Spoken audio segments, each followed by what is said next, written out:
Combine small town roots with business savvy, and you've got the Rural Rundown podcast. We're sharing our marketing and branding strategies, tips, and tricks that rural businesses can use to educate, inspire, and entertain their customers, and to help you make sales and hit profit goals. So what does it take to go from your mom is your only fan to famous in a small town? Tune in and listen up as we feature business owners and organizations that are doing big things in their community and creating opportunities for generations to come.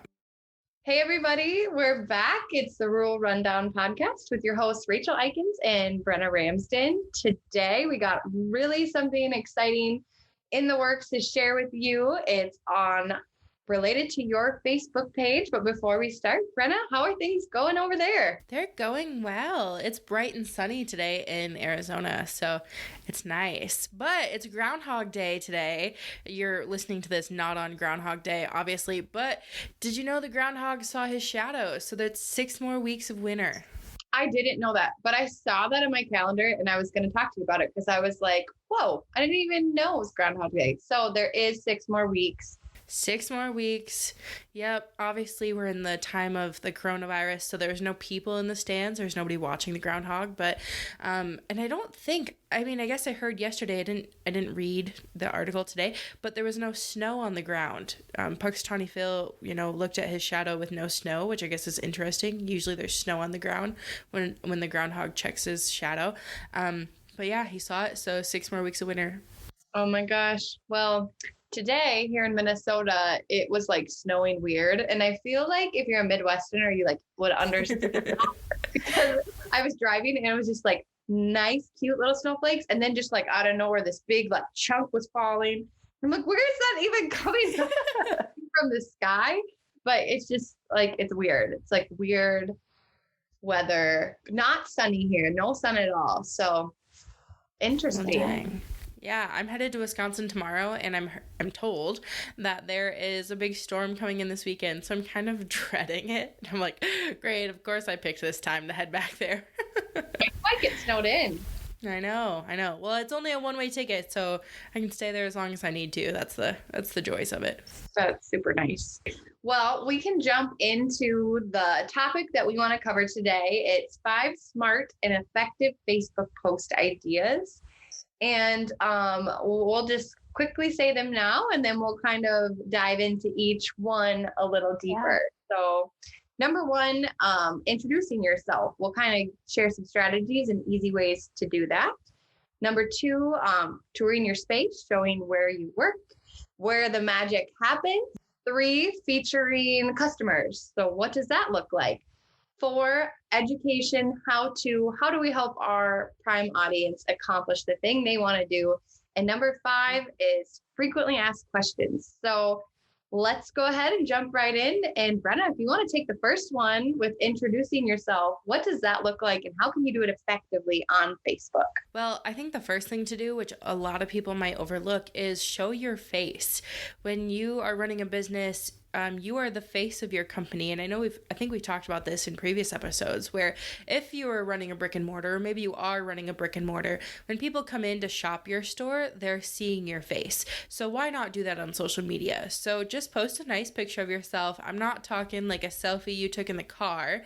Maybe it's a picture your husband took of you. Maybe it's a picture of your family. Maybe it's a picture that you had done by a professional photographer for some brand photography. Just show your face and tell everybody a little bit about who you are, what you do, and why you do it. And that's a very effective post right there with those 3 things: who you are, what you do, and why you do it. And if you don't feel comfortable with that, you can always play some fun games. I see people share posts sometimes where it's like 5 facts you didn't know about me, or an unpopular opinion, post. There's lots of ways that you can kind of have fun with a post that introduces yourself to your audience. Yeah, I think you hit the nail on the head because yes, there actually are many ways you could introduce yourself and show those different parts of your personality and relate them to your business too. So one could be, more of the feelings, like the heart behind the business, like the impact we want to make in our community.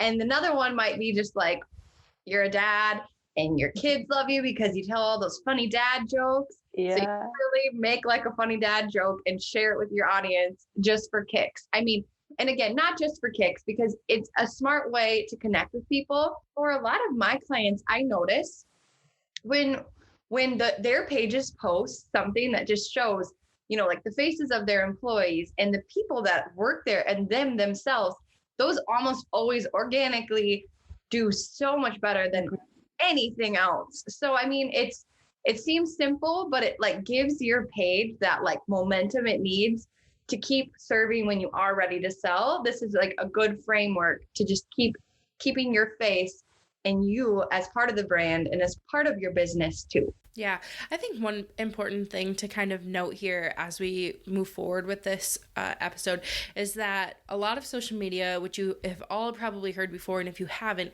it's the know, like, and trust factor. And that's what we're trying to build here is know, like, and trust. That's how you want your customers to view you. And so each one of these post ideas that we're going to give you, each one of those serves a purpose in creating and building those factors with your audience. So this one is obviously knowing you, get to seeing your face, and then they get to decide if they like you or not, right? But then they also get to trust you too. People buy from other people. They don't buy from brands or businesses. So that's really important to remember in this. Yes. Number 2 ties really nicely into number 1 with like touring your space, showing off where you work, where the magic happens. And this is going to be different for everybody, but let's say you're in the retail space, you have a brick and mortar place.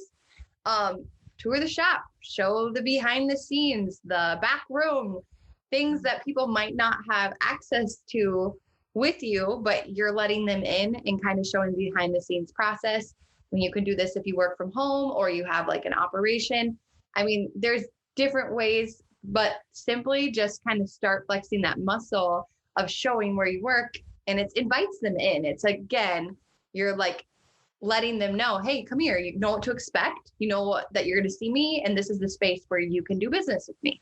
Yeah, people love behind the scenes too, right? I think all of us are curious by nature, so we're always kind of like, well, how do they create that thing, or where do they work, or if they're in the same business even. I catch myself doing this a lot, not so much comparing, but being like, well, how do they work differently than I work, and I work differently than most people, especially when I was on the road. So a lot of people are curious and interested about like what you do and how you do it, and you're kind of showing them how you do the thing if you're inviting them into your space. Yes. Yep.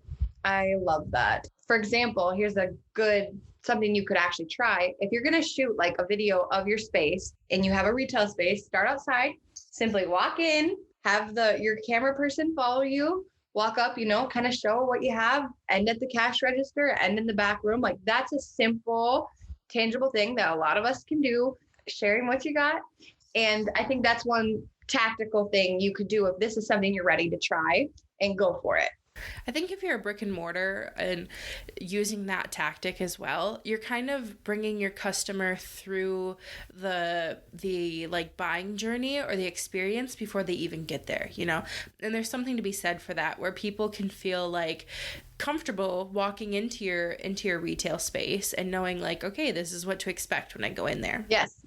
I love it. You're setting expectations, the process, and you're creating that comfort level. All right, featuring customers. I love doing this as a brand strategist, obviously, because I like showing off my work, which shows off my customers. And I really like kind of spotlighting them and saying like, hey, this is what this person is doing. I get so invested into my clients' stories when I'm working with them. So I really love showing them off and being like, look at what so-and-so is doing over here and how we've kind of like elevated their business. So I like showing customers in that way. Again, like I said, it's 2 birds, 1 stone. I get to showcase my work, but most of what I'm doing here is just showcasing the client and what they do.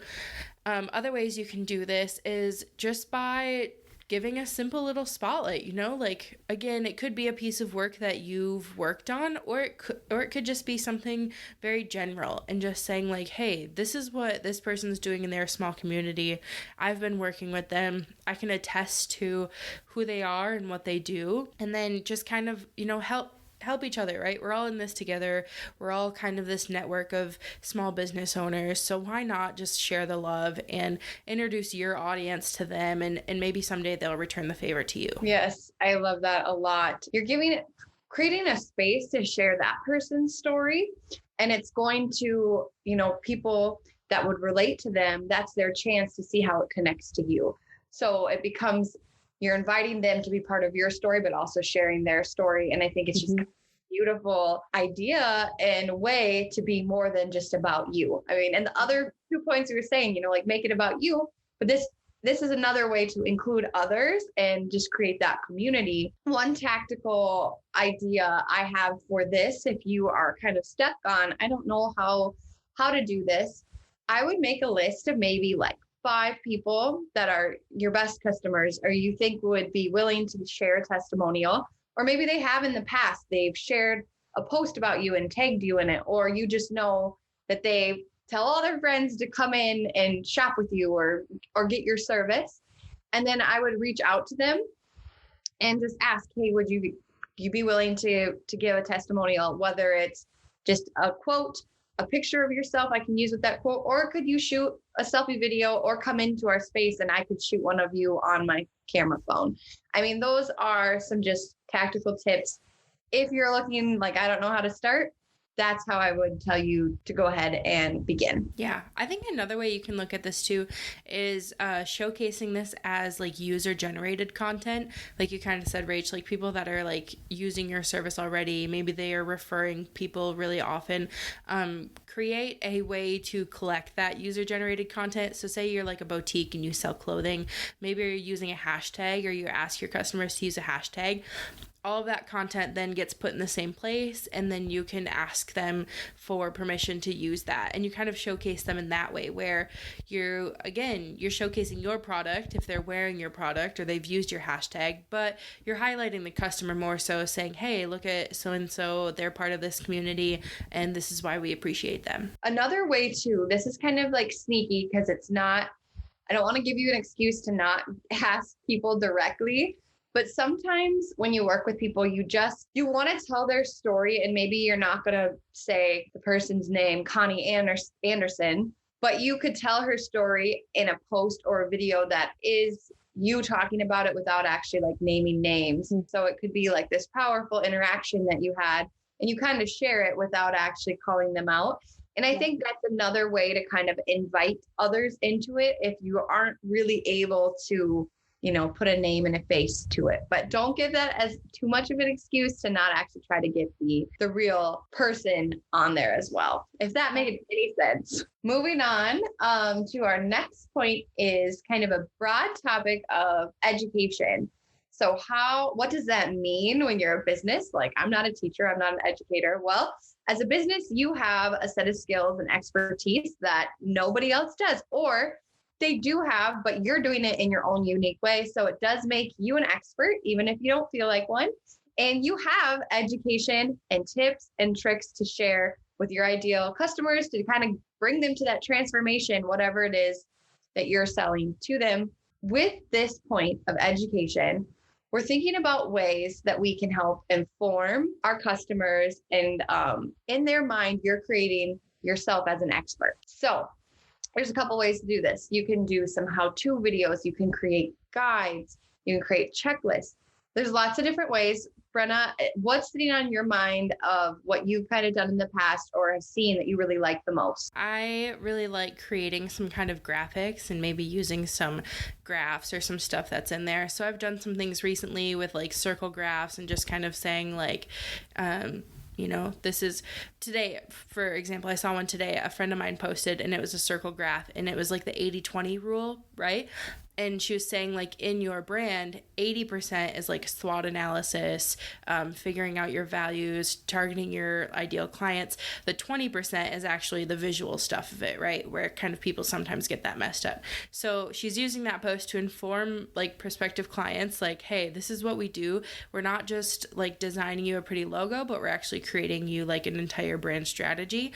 So I like that way of kind of informing people. The other way that I like doing it, which I've seen lately, is just sharing your story, simply sharing your story. I have some people in the agriculture space who recently have just been sharing their story about animal activists and kind of the interactions that they've had with them, and sharing their story about agriculture why we're in ag, and how we produce people's food. So there's 100 ways that you can really take this education bit and turn it around. I think one thing to always just kind of like be mindful of is when you're posting on social media, you're doing it for a couple of different reasons, right? To educate, to inform, or to simply just make somebody's life like entertain somebody. So I think that's just a way to look at it. It can be something simple, like just sharing your story, or it could be something more advanced where you actually build out a graph or build out some, 3 main talking points that you want to hit on. And I think that ties really well into your point. When we're creating this content, is tying it to who you are and what makes your business different. And that like kind of gives your platform a reason to be like, hey, this is why we're different and this is how we do it different. And you can too. It kind of opens that door into how you can really help them. So I love, like you said, 100 different ways you can take this. I really like pairing educational content for my clients with like lead generation. So we'll give away something that's very, it might be like a PDF guide where there's a lot of information in there packed from our brand, from our business. And then in exchange for that, they give us a email, phone number, and first name or something like that. And then we're able to follow up with them after we've had that really good first touch where they got a whole bunch of information from us. So that's one way I kind of like looking at this bucket on a tactical side and a marketing side. No, I think those are great tips. I would have never probably thought of a lead generator as an education tool, but I think that's an excellent way to form that. Last point, you guys, we've made it. Number 5 is frequently asked questions. This might be an unpopular opinion, but frequently asked questions totally get overlooked. And I think have like a lot of legs in marketing because we just think like, oh, we're going to put frequently asked questions on our website. We're done with it. Well, if somebody is asking you these questions all the time, this is almost like the content you need to be putting out there so people know what's going on and why are you're creating that clarity around those questions that you're getting. So I kind of got excited there, but I think it's such an easy way to create content and smart content. I have to agree. I actually have to be really honest. I did not even have frequently asked questions on my website until last March. Actually, right after Corona hit, I had some time to completely redo my website, and I was like, I should probably add these here, huh? And now I'm looking at adding the frequently asked questions into my proposals that I send out to people as well. So again, just very general things that I hear people asking me a lot. If you have anybody ever like sends you a private message or you're even in conversation with people and you find yourself answering the same kind of question, jot that down. I find myself a lot of times like taking screenshots or just writing it down to be like, oh, this is a good piece of content later. And you can turn it around too. Like if you have these frequently asked questions, you can turn it around and make it an education piece, right? Where you just hit like people and just write it differently. Instead of being like, this is a question people ask, just turn it around and answer it for them before they even have to ask it. Yes. And you might be saying, I don't know, nobody asked me anything. Well, what do you wish people asked you? Make those your frequently asked questions so that you're already putting that out there and you can talk about it. You can talk about exactly what you want to talk about and get your point across by using these in different posts. So, this is one tactic that I like to suggest to my clients. If you've never gone Facebook Live before, and I know that sounds really scary, so it doesn't have to be Facebook Live. It could just be a post. It could be just be a video of you. But if you wanted to, try a Facebook Live, a wonderful way to start would be come up with 3 frequently asked questions. I get the most, and then you know what you're going to talk about. And click that button. You might see people on, or you might not, but at least you did it. You're using that tactic and you're answering those questions. So it kind of makes you look prepared, and it looks like people are asking you about your business. That's kind of like a little hack I have if you want to try it and challenge yourself in that way. Yeah, I think the other thing, like you said, you already kind of talked about the mind shift, but one thing that I've done in my frequently asked questions is talk about pricing, because a lot of people like a lot of people don't like talking about money and it's kind of a taboo thing. But I do find a lot of my clients, after they come and we do a consult call, they're kind of like, oh, maybe that's not in my budget. So I've turned it around and made my FAQ one of my pricing questions and kind of just laid out why my prices are structured the way they are.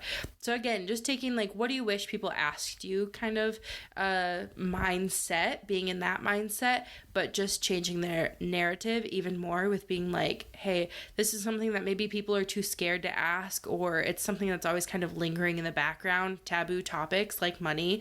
So I'm just going to go ahead and put that in my FAQs. I love that. And I'm totally laughing because I don't even know, this sounds so bad if my website has FAQs either, but no, I end up putting more time into client stuff a lot. So that's a good audit that I can add to my list of you got your stuff together, Rachel. You know what? I thought about mentioning this before though, Rach, because right before this episode started, we did talk about how like we're pretty bad at focusing on ourselves and our own businesses, but we're constantly helping clients out.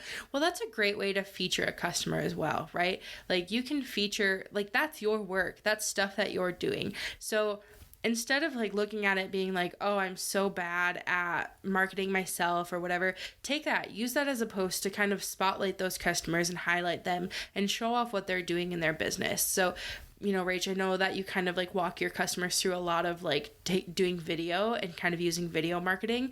So maybe just, you know, sharing that and not even saying like, oh, I helped them with this, but saying, look at this person, look what they're doing. So I think there's an easy way for all of these post ideas to take them and use them in different places. It doesn't have to be so like strict and like each of these be in their own little buckets. The buckets can run over into each other all the time. Yes. Like it doesn't have to be that hard. You're right. I think it comes down to doing it and trying it and then see, you know, that one worked really well. Maybe we'll try something again like that. How can I do it in a new way? So, yep. And it's just simply sometimes taking action and not sitting in that, like, I don't know what I'm doing, I'm bad at it. So, yeah. I think another way to look at this is that we just gave you 5 post ideas. You can take each one of these, and if you posted one time a week, then you would have content for 5 weeks, and you should be posting more than that, but each of these are good things that you can kind of rotate through. So, you know, go ahead, take a tip from each one of these 5 ideas that we've given you, and there you have it, 5 weeks worth of content on social media. Yes, if you guys do it, if you do take any of this advice and create some posts, make sure you tag us at Roll Down, and we would just love to see what you're doing and, you know, give you some love too on social media and Facebook and all the marketing efforts that you're doing. We want to see what you're doing, share with us, and, you know, keep doing it. Well, I think that does it for today's episode. If you haven't listened to the 3 episodes before this, go ahead and give them a listen back. And if you have any other questions, or like Rachel said, if you want to connect with us on social media, we're at the Rule Rundown Podcast. And I think that's it, Rach. We'll just catch them in the next one.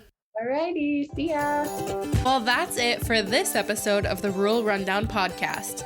Thanks for listening. You can always find us on social media at The Rule Rundown. And if you really liked this episode, we would totally love it if you gave us a review and gave us a little rating. It would mean so much to us. And for more small town roots and business savvy, catch us on the next one.